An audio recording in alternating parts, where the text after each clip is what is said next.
Hello class, today we are going to enter the final part of calculation in this chapter. So I just want to let you all know that today will be the last day for me to record this for you, because next week teacher is going to mark the SPM exam paper already, so no more PDPR. I will give you lots of homework, especially on calculation, so please concentrate on this one so that you can do all your homeworks, okay? Oke, hari ini adalah hari kita belajar number of moles punya formula yang akan digabung-gabung.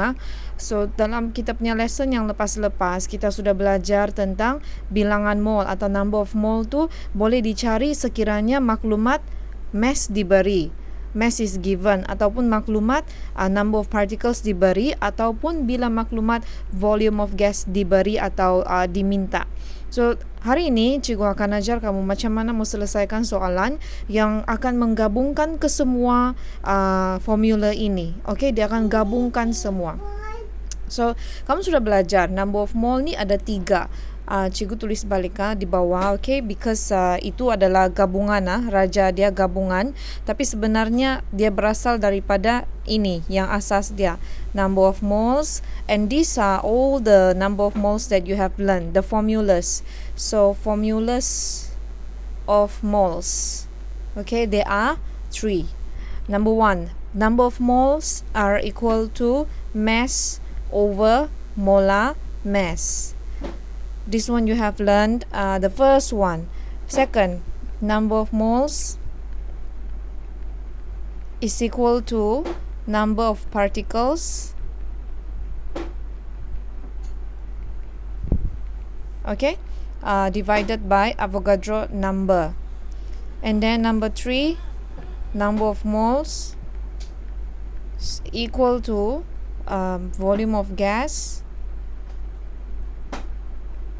divide by the molar volume. So all of these you can also change into this form. Okay, kalau tidak mau guna style formula begini juga boleh macam begini ya. Number of moles like this, and then mass. So this one you times the molar mass. This one bahagi dengan molar mass. Ini pun boleh ditukar juga. If you don't want this type of cara tulis formula, juga boleh ditukar macam begini. Okay, di sini adalah number of particles. Sini darab Na, okay, dan yang di sini adalah bahagi di bawah bahagi Na. Sama juga macam ni lah. Okay, you can change dari kamu saja. Kalau kamu tidak faham yang begini punya formula, you can change bentuk dia supaya kamu lebih mudah untuk hafal. Darab ini bahagi molar volume. Sama saja kelas. Apa yang cikgu tulis ni is actually sama sahaja. Okay, so hari ini kita akan belajar macam mana mau gabungkan, how to combine all of this to selesaikan satu masalah penghitungan ataupun to solve a calculation problem. So let us look at the example given in your buku teks here. Example 12. What is the volume? Dia mau volume. Okay, dia mau volume. I highlight the volume. Volume of 26.4 gram. Dia bagi maklumat I highlight in blue. Of carbon dioxide at room condition. Nah, ini pun maklumat juga, room condition. So first thing first that you have to understand is dia bagi mass. Look at this. Bila dia bagi mass, you have to count the bilangan mole. Sebenarnya bila ada masalah penghitungan dalam chemistry kan, it all goes back to this one. Semuanya berbalik kepada apa yang sama di sini. Mari kita tengok. Number of moles, number of moles, number of moles. Ini bayang utama dia ni. So, apa-apa maklumat pun diberi di dalam soalan, you have to always go back to number of moles. Okay, maksud cikgu adalah, tengok di sini, dia mau volume. Yes, dia mau volume. Tapi, dia mesti berasal dari number of mole. Because dari number of mole, kamu boleh cari mass. Dari mass, kamu boleh cari number of mole. Dari number of mole, kamu boleh cari volume. Dari volume, boleh cari number of mole. Tengok bah, so watak utama sebenarnya adalah number of mole. Jadi itulah maksud cikgu tadi, bila kamu nampak maklumat diberi dalam gram, sebenarnya ini adalah mass. Dan mass ini bukan boleh cari number of mole dulu. Dan bila sudah dapat number of mole, bukan kamu boleh cari volume of gas already? Ni? Jadi sebenarnya ini adalah mainan untuk dari sini ke sini, dari sini ke sini. It's a maze. You have to kasih complete it supaya kamu boleh teka mana satu adalah jawapan akhir dia. Kita tengok dulu cara buku teksa. Question analysis and solution plan. Ada plan dia lah. Information from the question. Like I said just now, maklumat tambahan, mass is 26.4 gram. So solution plan dia adalah, dia mau minta kamu bahagi molar mass. Kenapa bahagi molar mass? Sebab daripada kerja ini bahagi molar mass, kamu boleh dapat tu anak panah number of mole. Daripada number of mole itu step 1 number of mole kamu darab dengan molar volume. Itu step 2. Kenapa mau darab dengan molar volume? Sebab mau dapat volume of gas. So dia ada beberapa langkah. Itulah solution plan dia. So mari kita tengok step 1. Step 1 bilang mass bahagi molar mass. So mass sudah diberi. Mass sudah diberi 26.4 gram. So what is the molar mass? Molar mass siapa? Siapa? Tengok dalam soalan. CO2. So CO2 punya molar mass seperti yang cikgu sudah ajar, C12. Dari mana? Dari JBU, daripada periodic table of element. 12 and then 2. Why 2? Sebab dia ada 2 here. 16. Why 16? Because 16 is the RAM for oxygen. So tambah ini 2 dapat 44. This is the RMM ataupun molar mass. Kan molar mass tu ada RAM, RMM, RFM.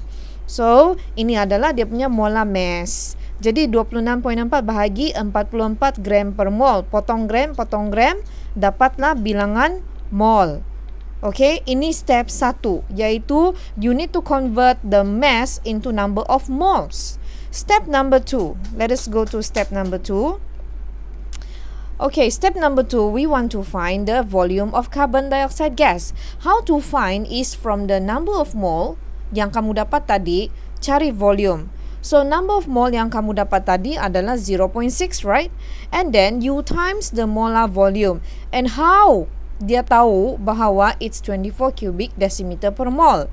Sebab dia ada bagi tahu di atas itu adalah room condition. So when room condition kan 24, darablah.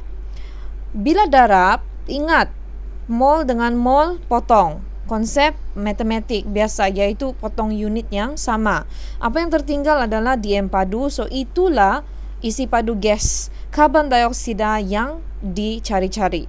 Hence 26.4 gram of carbon dioxide gas occupies a volume of 14.4 cubic decimeter at room condition. Ini yang dia mau. Boleh? Dia ada beberapa step. So example 13. Let us go to example 13. How many molecules are there in 672 cubic centimeter of hydrogen gas at STP? Dia mau molecules pula. So molecules ni you have to ingat balik. Molecules tu adalah kumpulan AMI. AMI. Atom, molecule, ion. Dan AMI tu sebenarnya adalah particles. Number of particles. So let us look at the solution plan dia. Step number 1. Daripada volume of gas, iaitu 672 cubic centimeter, dia bahagi dengan molar volume. Kenapa begitu? Supaya dapat number of mole. Tengok. Daripada gas, sekali lagi you have to rujuk this one. Always refer this one, Kalau tidak refer yang ini, kamu juga dalam exam terus cepat-cepat tulis. Formula number of mole ada 3, 1, 2, 3. Terus keluarkan apa dia formula number of mole. Jadi tadi tu soalan, dia kan bagi volume of gas 672 cm padu. So bahagilah dengan molar volume supaya dapat number of mole. So after you get number of mole, bukan kamu boleh dapat number of particles yang dicari-cari. So let us go to the question balik. So step number 1, bahagi dulu dengan 672 bahagi dengan 22.4. Why 22.4 bukan 24? Sebab dia dah bagi tahu dalam soalan adalah STP, Standard Temperature and Pressure. You still remember this one I taught you in the last video. Okay, and then times 1000. Kenapa times 1000? You still remember in the previous video that I recorded. Okay, kita mau tukarkan itu DM padu. DM padu kan yang ini sebenarnya dia punya unit adalah 22.4 cubic decimeter per mole kan. So we want to change the decimeter to centimeter padu, you times 1000. Daripada jalan kerja ini, step 1 iaitu you use the volume bahagi dengan STP, you get the number of mole yang utama dia. Okay, so utama dia sudah dapat. Macam mana mau cari dia punya number of molecules? Tengok balik soalan. Soalan mau how many molecules are there? Molecules tu kan particles. So particles macam mana mau cari? Like this. This is particles. So number of particles, ingat number of particles adalah begini. To find the number of particles, mesti ada number of mole darab Na. Darab Na. So tadi number of mole sudah ada kan? 0.03 times Na. Na tu kan memang sudah tetap. Okay, so 0.03 times 6.02 times 10 to the power of 23. Ini memang sudah tetap. Inilah Na. So, number of mole darab dengan Na, dapatlah number of molecule. For the example ada di sini, please scan, okay, using your QR code apps, okay. I hope you can do this and I hope you can understand, okay. Okay, look at this conversation between the teacher and the kid. I mean the girl. Nandini, you need to determine the number of moles of a substance before determining the number of particles, mass or volume of gas that is required. Tengok dia punya cikgu bilang mesti mau determine number of mole dulu. Apa-apa pun mesti number of mole dulu. Yes, teacher, I always refer to my memory card from activity 3.8 to solve numerical problem until I can really understand and remember all the relationship. Pergi tengok balik activity 3.8. Okay, ada kamu sudah buat tu. So, for next week punya kerja, okay, because since the whole week I'm going to be marking chemistry paper 2 in SPM punya, so I really hope yang kamu semua akan dapat siapkan this activity 3.9, test yourself 3.2 dan juga module kimia that I ask you to take in the school. Okay, I will upload the instruction in Google Classroom and please finish it. Okay, because once the school open, I'm going to randomly pick you to come in front and solve the numerical problems. Okay, in front of all of your friends. Thank you very much for paying attention, class. Okay, I will see you after the school holiday.